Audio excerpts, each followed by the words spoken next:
Thank you for watching this video from the Canada-Europe Transatlantic Dialogue at Carleton University. This event is sponsored by the Canada-Europe Transatlantic Dialogue, CETD, and the Faculty of Public Affairs Research Month at Carleton University. CETD receives funding from the Social Sciences and Humanities Research Council of Canada. The views expressed in this video are solely those of the presenter and do not reflect the views of the CETD, SHRC, or Carleton University. 2009, I was asked to, again, try to draw parallels between Canada and Europe in the context of the crisis, which at that point, we had not even talked about Greece. We were still talking about the global financial crisis and the banking crises that a number of European member states suffered. And kind of then I sort of amused myself looking at basically the Canadian regulatory and supervision regime compared to that of the EU. And this is kind of what I came up with. So I basically just copied the slides that I presented to a Berlin audience, 7 years ago. And the big story is that basically Canada's regulations, banking regulations, were much tougher than those of Europe. Europe was following the sort of what are known as the Basel standards, and Canada had gone over and beyond this, and beyond this, and one of the issues, one of the areas where Canada was doing particularly well was the idea of capping the amount of debt that Canadian banks could undertake, and I'm not going to talk, present the graphs and all that. I did that back then, but you could see clearly that one of the reasons between the banking crises, as much in the U.S. as in Europe, was this so-called leverage, the fact that banks just borrowed way too much and got into trouble. And then so I said, well, look, Europe has no limits on leverage. The minimal capital requirements are below.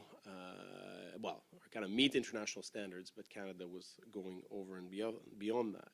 And then I looked at supervision, and one of the things, of course, that I found out in the EU is that banking supervision was highly fragmented, which, of course, is not the case in Canada. We have the Office of the Superintendent of Financial Institutions here, which is the banking supervisor as well as regulator, and it's all it's very much centralized. Whereas in the EU back then, it was all at the national level. There was a committee of European banking supervisors that existed that was supposed to kind of share information and coordinate their actions. But when you think about 51 national members, because different member states sometimes have more than one financial supervisor, and it had no decision-making power. So in fact, it had no teeth, and one of that was a problem, especially in the context where you had with the introduction of the euro, a cross-border integration of banking in Europe, especially. So you can see here, in a way, how more banks merged cross-nationally at the national level. You have, in a way, bigger banks, and as we know, the bigger they become, the harder they are to save if they get into trouble, and it becomes much more costly. So this has been one of the issues where, and it was criticized very much at the time of the crisis, and even before, the fact that Europe, and especially inside the euro area, you were moving towards a single integrated financial sector, but you did not have the regulatory and especially supervisory regime to follow it. And that was kind of my main criticism. And I said, well, I'm not saying that this was kind of the smoking gun, but everyone agreed that the supervision had been deficient and potentially a cause of the crisis that Europe experienced. And then of course this is what happened. George talked about it quite a lot. I'm not going to go through all the details, but this is basically, on one slide is the euro area crisis, which started with the banking crisis, and then of course moved to the debt crisis that Tatjana talked about in terms of Greece starting the whole thing. And then these are all kind of the elements, the institutional elements, including all the programs that the European Central Bank put together. And my focus is going to be on the banking union, so things like the single resolution mechanism, the single supervisory mechanism. So these are the things that I want to talk about, and basically see, okay, well, in a way, did Europe, kind of learn the lesson? And I made a note of myself, of course, it's not as if the Canadians were there consulting the Europeans. So I'm talking about this, like, could there be a sort of lesson by osmosis or something, that Canada could influence what Europe is doing? And to get to the punchline right away, the answer is yes. In fact, as a result of the crisis, Europe, or the Eurozone financial governance regime has moved very much in the direction of the Canadian system, and I will detail that a little bit more. And I had made notes of George. He said something which I thought was quite interesting. George said, well, the euro, or the European Monetary Union was set up with all these kind of deficiencies, right? And the hope was that they would be resolved. And he said, well, unfortunately, they weren't. I said, well, in fact, they have. It just took a crisis to get there, right? And of course, part of those deficiencies lay behind the crisis. But, this is a little bit like how Europe functions, right? It's just, it takes time. And you always think that everything's going to fall apart before they actually get it right. Sounds like the United States too, right? Anyways, so the European Banking Union, I'm not going to bore you with all the details. I'm sure this is not necessarily what you find most interesting, but I'll get to the main elements. So what does it consist of? A single book of prudential regulation for banks. So basically, everyone follows the same rules. Well, this was already underway in the EU. Now, of course, it's been strengthened as a result of the what is called the Basel III banking standards, which the EU has adopted. In fact, this has now been turned into law. But the real elements that are new, in fact, and that's when people talk about the European Banking Union, this is really what they mean, is this single supervisory mechanism for banks, the common framework for bank resolution, and a common deposit guarantee framework. So when we talk about prudential regulation, basically the regulations got stricter, and hopefully that will help prevent crises in the future. Although if you hear bankers now, they basically blame these stricter regulations for the fact that the world economy is stagnating. So we'll see if they prevail, but certainly the rules have become tighter. And I'll do a comparison with Canada later. But the real issue here is that finally, if you're going to have large cross-border banks, if the European Central Bank is going to be the lender of last resort, which ultimately it has been, one can complain that the ECB may not have done enough in terms of quantitative easing and so on to relaunch the European economy or the Eurozone economy, but it did prevent the whole system from breaking down. It did intervene, inject large amounts of liquidity in order to keep the banks afloat and indirectly keep a lot of member states who were suffering sovereign debt crisis afloat, including Greece, even though legally they're not supposed, the ECB is not supposed to, and of course no one at the ECB will admit that that's what they were doing. They just say they were conducting monetary policy. But ultimately this is what happened. So, the ECB is there to kind of save the system, except that it had no say as to how the system was supervised, because this remain in the hands of national central banks and financial supervisors. But finally, with the single supervisory mechanism, the ECB is actually responsible for about 85% of all banking assets in the Eurozone, for the largest banks, those that are cross-nationals. So in that sense, now there is a logic with the fact that you have an integrated banking sector and you have the supervisor that goes with it, as opposed to having national supervisors who are kind of there to protect the interest of their own banks, not really caring what happens in another member state. So I think this is a major step for the EU. as George said, well, it still remains to see how, what impact it's going to have in the future, what it'll prevent, the next crisis. We'll have to see. But certainly, at least, you have someone who's looking at the system, as opposed to individual financial, national financial supervisors looking at their own little banks and not really caring what happens outside their borders. Also, in terms of bank resolution, so what happens when a bank fails? That has been one of the big debates. In some cases it's very easy. You just take it over, you sell the assets, and you try to repay as much of the debt as possible. The thing is that when you have banks that kind of cross borders, that becomes a little bit more difficult. So whose debts are you going to pay first?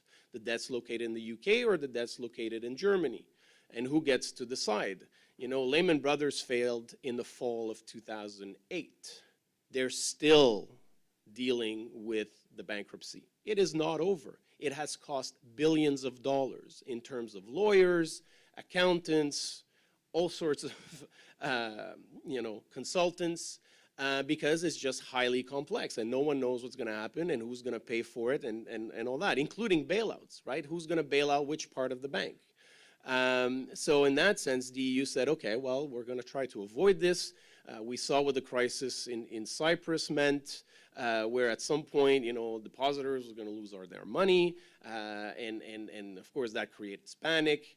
And then do you want to bail out the creditors? Do you want to bail in the creditors so they actually share the burden of the bank's failure?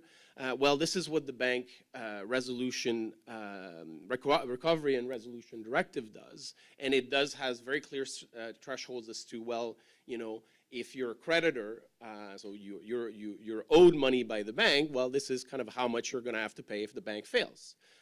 So already that, in terms of the question of moral hazard, well, it's like, am I going to be paid in full if there's a bailout or not, right? This is what the Irish did. They bailed out everyone and basically transferred the cost to the taxpayers. Well, that's not going to happen anymore with this directive. And then on top of that, they actually set a supranational body, the single resolution mechanism, to ensure that when you have cross-border banks, all this arbitrage that happens sort of on an ad hoc fashion, and which creates uncertainty when investors, lend or invest in their monies into banks. Well, it's going to make it a lot easier, and they will know what's going to happen and who's going to be paid first. So I think this is, a major advance in terms of the governance of the banking system inside the Eurozone.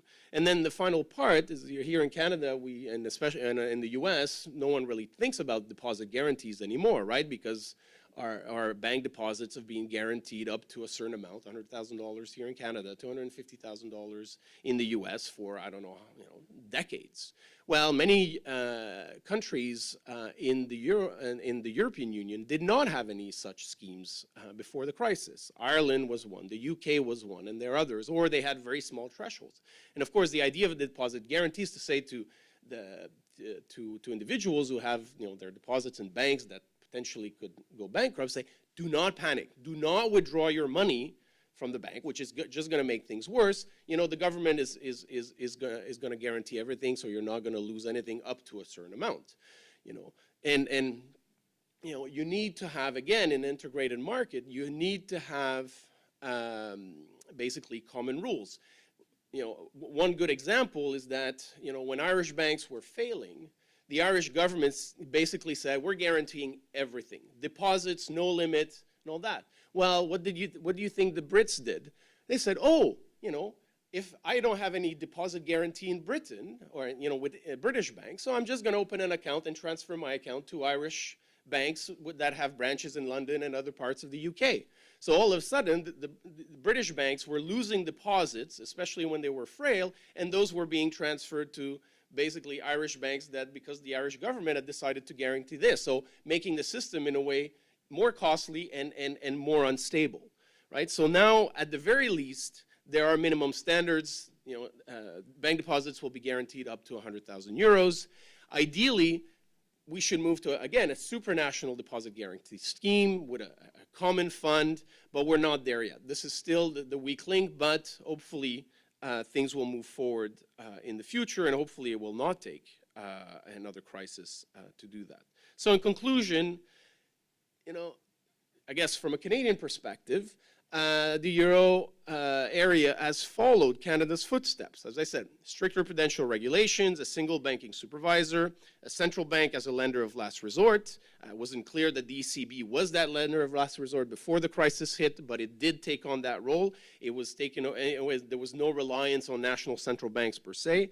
It has now a systemic risk board, which is actually headed by the ECB.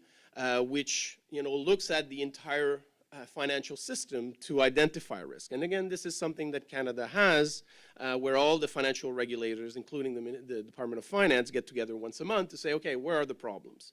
It has the resolution mechanism, which Canada has with the Canadian Deposit Insurance Corporation, and also the same thing with a deposit guarantee scheme. So, badly bruised, but ultimately fine?